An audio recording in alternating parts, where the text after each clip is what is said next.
నమస్తే, నా కమలేయంకు స్వాగతం. పాములు పగపడతాయని మనం చిన్నప్పటి నుంచే వింటున్నాం కదా. నిజంగా పగపడతాయా? పట్టవు అని శాస్త్రవేత్తలు చెప్తారు. సరే, అది అలా ఉంచితే పాములు పగపట్టడమే కాదు, హిప్నటైజ్ కూడా చేస్తాయని ఎవరైనా విన్నారా? మరి నేను పాము నన్ను చేసిన మహామాయ గురించి చెప్పే నా ఈ అనుభవం విని మీరేమంటారో చెప్పండి. ముందుగా చిన్న హెచ్చరిక, ఇది రాత్రిపూట చదివి భయపడితే నా పూచీ కాదు. ఈ సంఘటన 1979 జబల్పూర్లో జరిగింది. ఇక ఆలస్యం చేయకుండా మహామాయలోకి పదండి. అలారం మోతకు బద్ధకంగా కళ్ళు తెచ్చి మీదనున్న పరుపును కష్టంగా పక్కకు జరిపి సైడ్ టేబుల్ మీదున్న గడియారంలో టైం చూశాను. 4 అయింది. అబ్బా, లేవాలా? ఇంకాసేపు పడుకుంటే అమ్మో పిల్లలకు ఆలస్యం అవుతుంది అని గబుక్కున లేవపోయాను. మీదనున్న పరుపు అంత తొందరగా లేవనిస్తుందా? ఈ ఊరొచ్చిన కొత్తల్లో ఏమండి ఇవి కుట్టిస్తుంటే మనకు పరుపులున్నాయిగా కొత్తవెందుకు అని అడిగితే, ఇవి పరుపులు కావు, వీటిని రజాయిలు అంటారు, కప్పుకోవటానికి అన్నారు. అబ్బా, ఇది కప్పుకోవాలా అనుకున్నాను. కానీ ఈ చలికి అవి సరిపోవటం లేదు. అయినా ఇప్పుడు అవన్నీ ఆలోచిస్తూ కూర్చుంటే పనులు అయినట్టే. తప్పదన్నట్టు లేచి పిల్లల గదిలోకి తొంగి చూశాను. పక్కన మంచం మీద ఆడపడుచు, డబల్ డెక్కర్ మంచం మీద పైన అమ్మాయి, కింద అబ్బాయి రజాయిలు కప్పుకొని ఉన్నా కూడా ముడుచుకొని పడుకొనున్నారు. వదినా, రేపు టెస్ట్ ఉంది, నువ్వు లేచినప్పుడు నన్ను లేపు అంది. కానీ చాలా మంచి నిద్రలో ఉన్న తనను లేపాలనిపించలేదు. వంటింట్లోకి వెళ్ళి కిరోసిన్ స్టవ్ వెలిగించి పెద్ద గిన్నెలో నీళ్లు పెట్టాను. అవి కాగేటప్పటికి కనీసం అరగంట పడుతుంది. రాత్రి నానబెట్టిన చెన్నా తీసి కుక్కర్లో వేసి గ్యాస్ మీద పెట్టి ఫ్రెషప్ అవుదామని వెళ్ళాను. తిరిగి వస్తూ చూస్తే పిల్లలు ఇంకా మంచి నిద్రలో ఉన్నారు. ఆ డబల్ కాట్ మీద పైదాని మీద పడుకునేందుకు ఇద్దరికీ గొడవే. వాళ్ళ గొడవ వాళ్ళ డాడీనే తీర్చి ఇద్దరిని భారీ భారీ అని పడుకోబెడుతుంటారు. నీళ్లు కాగాక లేపుదాంలే అని మురిపంగా నవ్వుకుంటూ వంటింట్లోకి వెళ్ళాను. కిరోసిన్ వాసన గుప్పమని కొట్టింది. కిరోసిన్ వాసన పోవాలని కిటికీ తలుపు తీసి బయటకు చూశాను.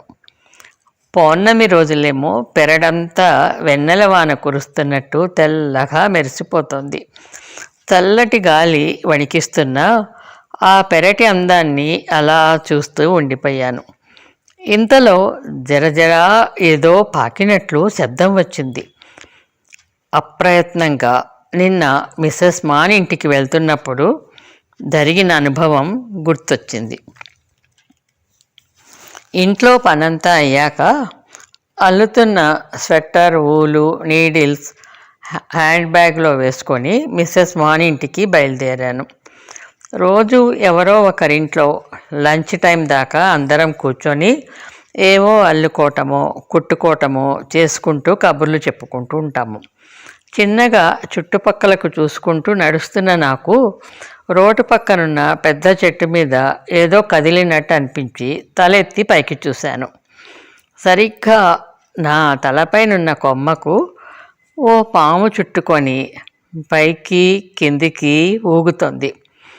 అది ఎప్పుడు కిందికి దూకుతుందో అన్నట్లుంది. గబుక్కున వెనక్కి అడిగేశాను. ఇంకా నయం చూసుకున్నాను, లేకపోతే అమ్మో. నిన్న మిస్సెస్ పాఠక్ పిల్లల్ని లేపుదామని వాళ్ళ బెడ్రూమ్లోకి వెళ్ళి కర్టెన్ జరిపితే కర్టెన్ రాడ్ మీద నుంచి ధనాం అని ఆమె భుజం మీద పాము పడి ఆమె తేరుకునే లోపలే కిందకు దూకి జర బయటకు వెళ్ళిపోయిందిట. ఆ షాక్ నుంచి తేరుకోవటానికి ఆమెకు చాలా సమయం పట్టిందిట. అట్లా ఎప్పుడు ఇది నా నెత్తిన పడేది. ముందుకు ఎట్లా వెళ్ళను? ఏం ఊరు బాబు ఇది, ఇన్ని పాములు! అసలు ఇది ఒకప్పుడు నాగలోకమేమో. ఇప్పుడు ఏం చెయ్యాలి? పోనీ వెనక్కి వెళ్ళిపోనా? ఆలోచిస్తూనే అనుకోకుండా తల పైకెత్తి చూశాను. ఆ పాము గోధుమ రంగులో చాలా అందంగా ఉంది. అది నా వైపు ఊగినప్పుడు దాని పడగ మీదున్న నామాలు కనిపించాయి. గోధుమ వన్న తాచు అంటే ఇదేనా? దాని కళ్ళు మెరుస్తున్నాయి. సూటిగా నా కళ్ళల్లోకి చూస్తోంది. ఏమిటిది? అట్లా చూస్తోందేంటి?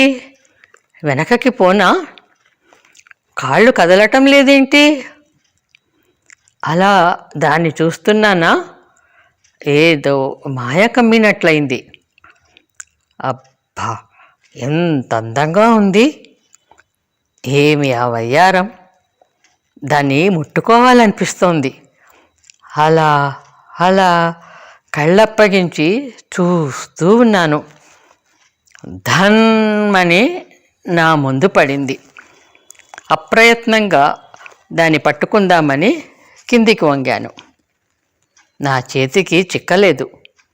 ముందుకు ముందుకు పాకుతూ పోతోంది. అబ్బా, ఏ మందం, ఏ మందం! ఆగవే, ఆగవే! దాని వెనకే దాని అందానికి మైమర్చిపోతూ వెళ్తున్నాను. ఏదో ట్రాన్స్లో ఉన్నట్లు దాని వెనకే చిక్కచిక్కా నడుస్తున్నాను. దాని స్పీడ్ అందుకోలేకపోతున్నాను. అబ్బా, కాలికి రాయి కొట్టుకుంది.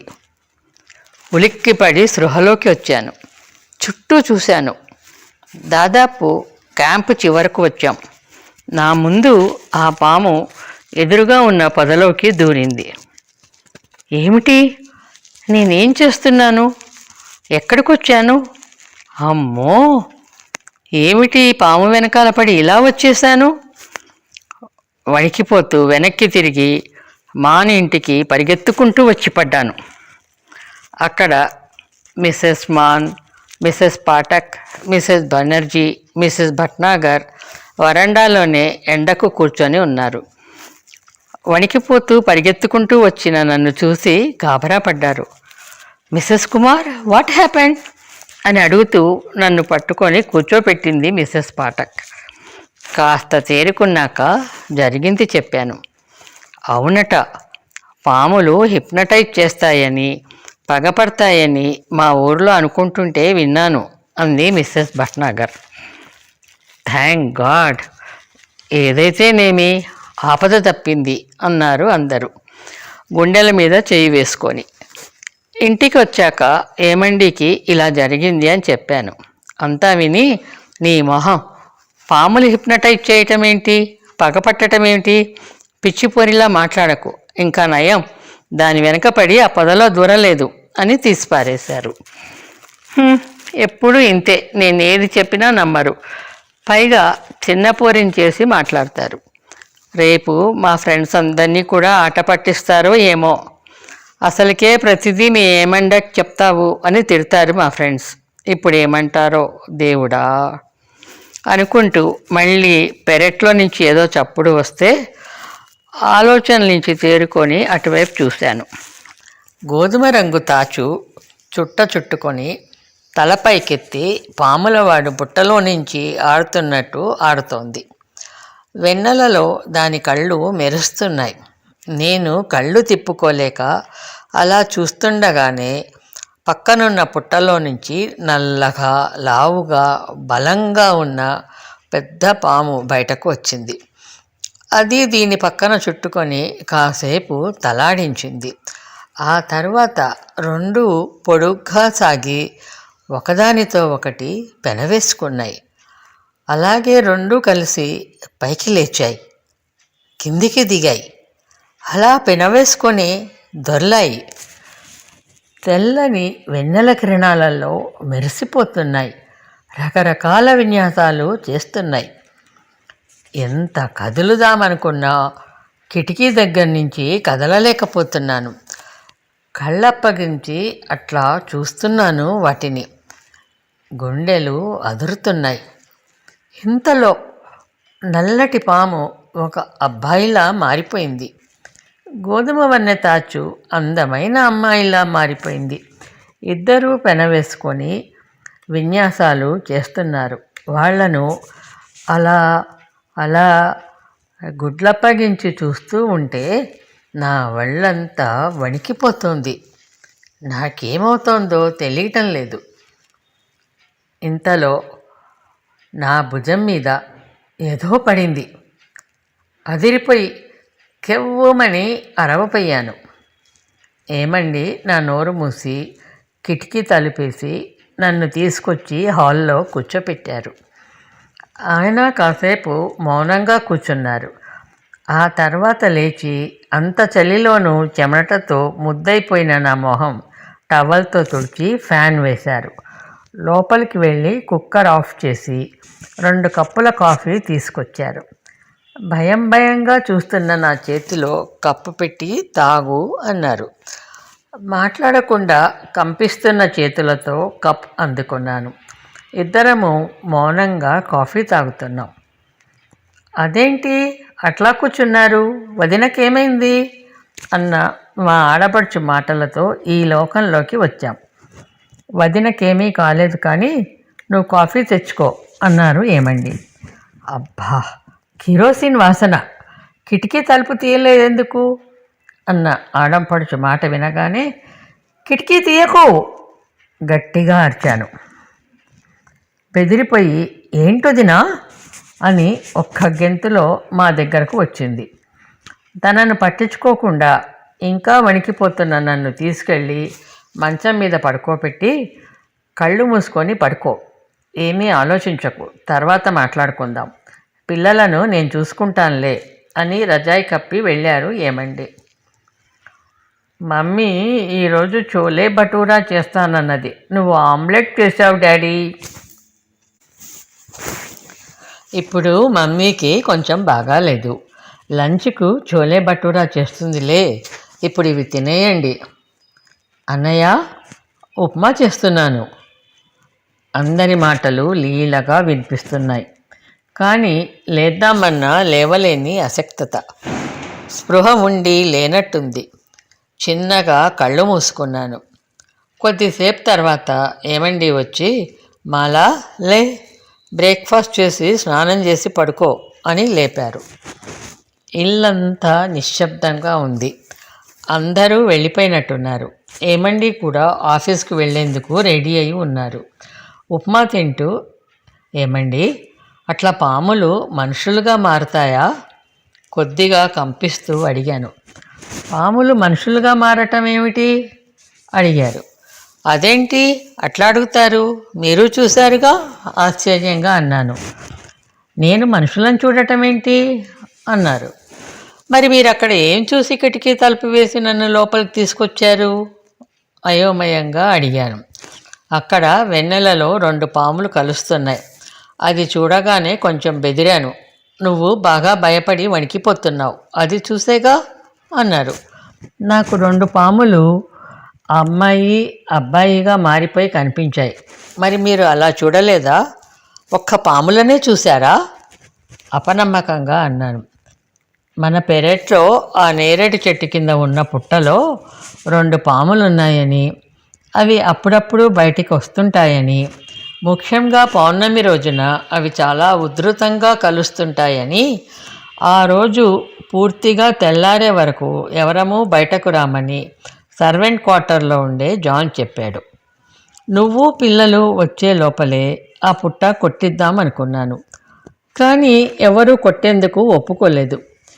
జాన్ కూడా మేము చాలా ఏళ్ల నుంచి ఇక్కడే ఉన్నాం సార్, ఆ పాములను చూస్తూనే ఉంటాము, ఎవరినీ ఏమీ చెయ్యవు, మా పిల్లలు కూడా బయట ఆడుకుంటూనే ఉంటారు అన్నాడు. అయినా పెరట్లో నుంచి లోపలికి వచ్చే గేటు పెద్ద చెక్కతో మూయించాను. ఇంట్లోని నీళ్ల తుమ్ములన్నీ సిమెంట్తో మూయించాను. మిమ్మల్ని పెరట్లోకి వెళ్ళవద్దని చెప్పాను. ఇప్పుడు పౌర్ణమి కాబట్టి బయటకు వచ్చినట్లున్నాయి ఆ 2 పాములు, అంతే, అవి అమ్మాయి అబ్బాయి కావటం నీ భ్రమ అన్నారు. అవునా, అంతేనా? మరి మీకు ఆ పాములను చూస్తే భయం వేసిందా? ఇంకా నమ్మలేక అడిగాను. నిన్న నేను ఆఫీస్కి వెళ్ళేటప్పుడు రోడ్కి అడ్డంగా ఒక పెద్ద పసుపు రంగు పాము వెళ్ళింది. అది వెళ్ళిపోయే వరకు స్కూటర్ ఆపాను. అది రోడ్డుకు అవతల ఉన్న ఒక ఇంటి వెనుకకు వెళ్ళింది. అది ఒక 4-man ఇల్లు. రోజు ఆ ఇంటి ముందు ఇద్దరు చిన్నపిల్లలు ఆడుకుంటటము చూస్తుంటాను. నేను వెంటనే వెళ్ళి ఆ ఇంటి తలుపులు కొడితే ఆ ఇంటి ఆవిడ తలుపు తీసింది. ఆమెకు చెప్పాను, ఇంటి వెనుకకు పెద్ద పాము వెళ్ళిందని, అటెవరు వెళ్ళకండి, దాన్ని పట్టడానికి ఎవరినైనా తీసుకొస్తాను అని. ఆమె అది అక్కడే మా పెరట్లోనే ఉంటుంది, ఏమీ చెయ్యదు అంది. అప్పటికీ మనసాగక ఆఫీస్కి వెళ్ళాక ఆ 4-manని పిలిచి చెప్పాను. అతను అదే అన్నాడు. ఇంటికి రాగానే నువ్వు ఓ పాము వెనకాల వెళ్ళానని చెప్పావు. ఇక ఇప్పుడు మన ఇంట్లో పెరట్లో ఆ పాములు అలా కనిపించేసరికి కొద్దిగా భయపడ్డాను. మరి నిన్న నేను ఆ పాము వెనకాల వెళ్ళటం ఏంటి? అది అట్లా నన్ను ఎందుకు చూసింది? అది నన్ను హిప్నటైజ్ చేసిందా మా ఫ్రెండ్స్ అన్నట్లు? ఇంకా భయం వణుకు నుంచి తేరుకొని నేను భయంగా అడిగాను. ఏమండి ఏమీ చెప్పకుండా కాసేపు మౌనంగా ఉన్నారు. ఆ తర్వాత అది హిప్నటైజ్ చేయటం కాదు, నువ్వే ఏదో ఆలోచనలో భ్రమపడి దాని వెనకాల వెళ్ళి ఉంటావు అన్నారు. ఏమండి అన్ని రకాలుగా చెప్పినా ఇంకా కన్విన్స్ కాలేక, ఇదేం ఊరు బాబు, ఊరు కాదు, నాగుల కోనలా ఉంది, ఎక్కడ చూసినా పాములే కాళ్ళకు అడ్డం పడుతూ, అయినా ఎవరిని అడిగినా అవేమీ చేయవు అంటారు. కుక్కలను పెంచినట్లు పాములను ఇళ్లల్లో పెంచుతున్నారా? ఎప్పటికైనా భయమే కదా? భయంగా అన్నాను. మనకు ఆర్మీ క్వార్టర్ అలాట్ అయింది. అక్కడైతే జవాన్స్ ఎప్పటికప్పుడు పొదలు కొట్టేస్తూ అలర్ట్గా ఉంటారు. నెక్స్ట్ వీక్ షిఫ్ట్ అవుదాం. అప్పటి వరకు వెనకకు ఎవరూ వెళ్ళకండి, జాగ్రత్తగా ఉండండి. ఇక ఈ విషయం ఆపేసి లేచి నీ పనులు చూసుకో అన్నారు. ఏమండి, ఇది 1978-79 ప్రాంతంలో జరిగింది. అప్పుడు మా ఏమండి జబల్పూర్ ఆర్డినెన్స్ ఫ్యాక్టరీలో డెప్యుటేషన్ మీద ఉన్నారు. అక్కడ ఆర్మీ క్వార్టర్స్ 4 ఉండేవి. అందువలన మాకు క్వార్టరు ఫ్యాక్టరీ క్వార్టర్స్లలోనే ఇచ్చారు. ఆ తర్వాత ఆర్మీ క్వార్టర్కి మారాము. అక్కడంతా చెట్లు పొదలు ఉండేవి. వాటిల్లో పాములు యథేచ్ఛగా తిరుగుతుండేవి. మరి ఎందుకో ఎవరు భయపడ్డట్టు కానీ వాటిని చంపినట్టు కానీ వినలేదు. పాము కాటుతో ఎవరు చనిపోయినట్లుగా కూడా వినలేదు. 1984లో ఏమండి ఆర్మీ నుంచి వాలంటరీ రిటైర్మెంట్ తీసుకున్నాక హైదరాబాదులో సెటిల్ అయ్యాం. అప్పుడు నారాయణగూడలో ఉన్న ఆర్కే లైబ్రరీ నుంచి నవలలు తెచ్చుకొని చదువుతుండేదాన్ని. అప్పుడే లల్లాదేవి గారు పాముల మీద రాసిన నవలలు చదివాను.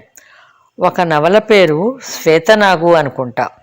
అందులో పాములు హిప్నటైజ్ చేస్తాయని, మనుషులుగా ఆకారాలు మార్చుకుంటుంటాయని చాలా నమ్మకంగా వ్రాశారు. అది చదివినప్పటి నుంచి మళ్ళీ నా బుర్రలో, అయితే అప్పుడు ఆ పాము నన్ను హిప్నటైజ్ చేసిందా?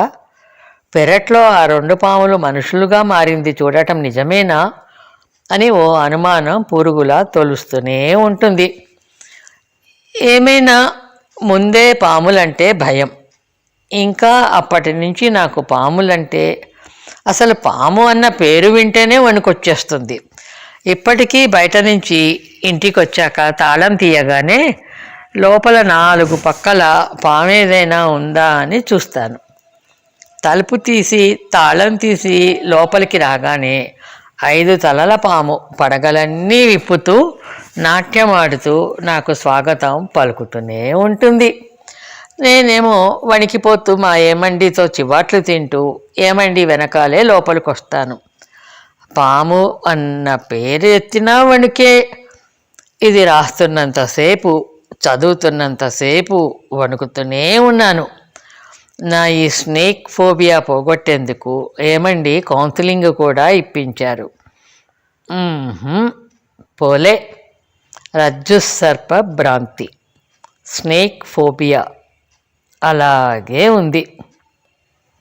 ఇదండి నాగలోకంలో పాము చేసిన హిప్నటైజ్ మహామాయ. విన్నారుగా? మరి మీ అభిప్రాయం కూడా చెప్పండి. నిజంగా పాములు హిప్నటైజ్ చేస్తాయా? మనుషులుగా మారతాయా? ఏమో. మరి మీ అభిప్రాయం కోసం ఎదురు చూస్తూ ఉంటాను. వచ్చే వారం మరో విషయంతో కలుద్దాం. అందాక సెలవా మరి.